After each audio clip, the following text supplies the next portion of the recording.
Hello जय जगन्नाथ। आसतु आज आम देखा चिकेन बिरियानी किपर कराए। चिकेन बिरियानी करने आम कौन कौन सामग्री नवा। ये देखो चिकेन को मुझे भल भाव में धोई नहीं से तेल लुण हलदी दही लेंबू रस लंका गुंड दे भल भाव में गोले अध घंटा छाड़दे।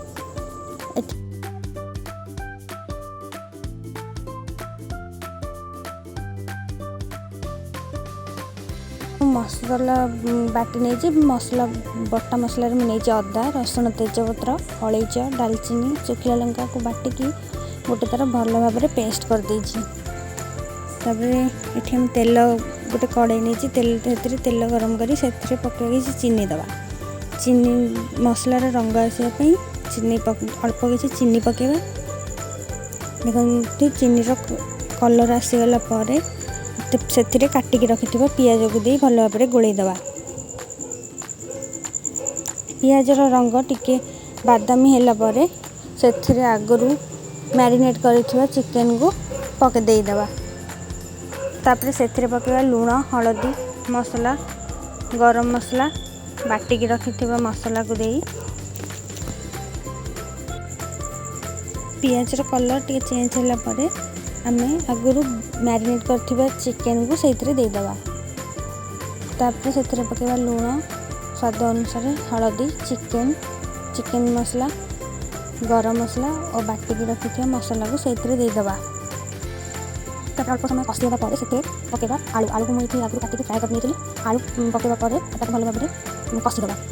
आलू कषिला आलू चिकेन टी समय कषिला घोड़ी किसी समय छाड़देवा। पानी भी भल भाव में फुटी जाइए से पकेबा तेल अल्प किसी तेल लुण गोटा मसला दुईटा स्लाइस लेंबू नहीं फुटे किसी समय फुटवाई छाड़देवा। ये देखो फुटिकी पानी कलर चेंज हो गलानी। आम भिजेक रखि चाउल को से पकईदेवा। चाउल को मुझे 20 ରୁ 30 मिनट भिजेक रखी।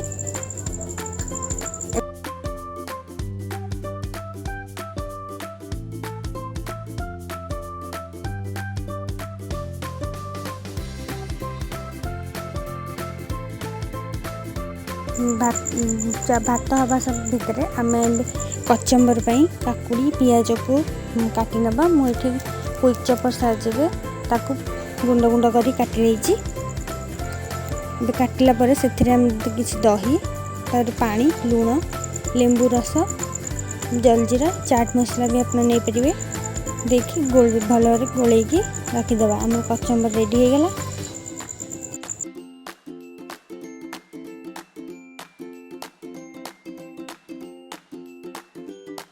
भात भी एबे भात को आम भल भाव में गाड़ी देवा। किसी समय ठंडा करने छाड़देवा।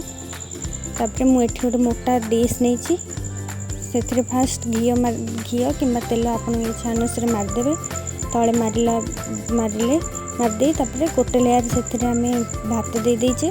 तापर आउ गोटे लेयर कषिकी रखि चिकेन को दबा। तापर आउ गोटे लेयर ता ऊपर पुणी से भात को दे दम पर छाड़देवा।